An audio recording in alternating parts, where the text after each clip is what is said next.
When will she admit that she forced Oranga Tamariki into a rushed and confusing contracting process that risks harm to our most vulnerable children because her government wanted to save 6.5% for tax cuts?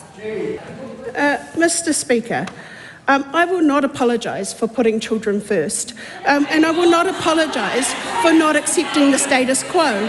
We're not going to spend more money and not get better results. There has to be accountability for money that has been spent. We have to bring back discipline to public spending. We have to make sure that we are providing the services that these children need. A point of order, the right honourable Mr. Speaker, I'm rather concerned that the way this question was framed for a start, the honourable member's putting a question that's not even grammatical. And the first thing we should do in this House is be able to ensure that something makes sense. And there it is on the fourth line. It's not even grammatical. She never corrected it, and nor did your office. There is a point of order being taken. Yeah, I'll say it again. If they want to remove themselves from the House to make their comments perhaps on social media or some other such, they should do so, but don't sit there chipping away while a point of order is being made. A point of order is that one was paying attention on the fourth line of that question is a grammatical mistake and should have been corrected. That's what standards in this House represents. I can see why that party's shouting out. Thank you for pointing that. Point of order, Simon Chhour. Mr. Speaker, I just wish to draw to your attention that during a response that the Minister was giving to one of the supplementary questions, one of the members over here, I think was Mr. Ferris, made an accusation against the government that the government was racist.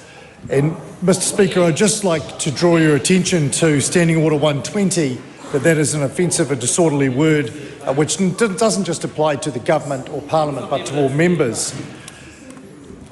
Mr. Speaker, I'd like you to look into that, listen to the transcript and see if that is worthy of action. I'd like the member to start his point of order again, and the House will be silent listening to it. Thank you, Mr. Speaker. I'd just like to draw your attention to the fact that I overheard during a response from Minister Chhour to one of the supplementary questions, a member to my right, who I understand is Mr. Ferris, make an accusation that the government or that the House is racist. And I'd just like you to look into that, Mr. Speaker. Look at the transcript and consider standing orders and Speaker's rulings as that may relate to that matter. Thank you. Well, there was so much barracking going on during that answer that I didn't actually hear any particular part of that barracking. But if any member did make that statement, then they should honourably stand, withdraw and apologise. Speaking of the order, Stephen Abel. Mr. Speaker, can you consider that there may be systemic actions being taken by the government that are racist, and that is different from a personal accusation that someone is racist? No, with all due respect, that's not something that I can make a decision about.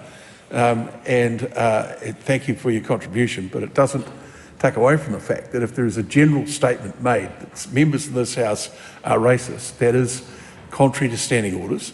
I know what you're suggesting, but I'm thinking about what he said. No, look, he said the government... I'd ask the member to take a seat.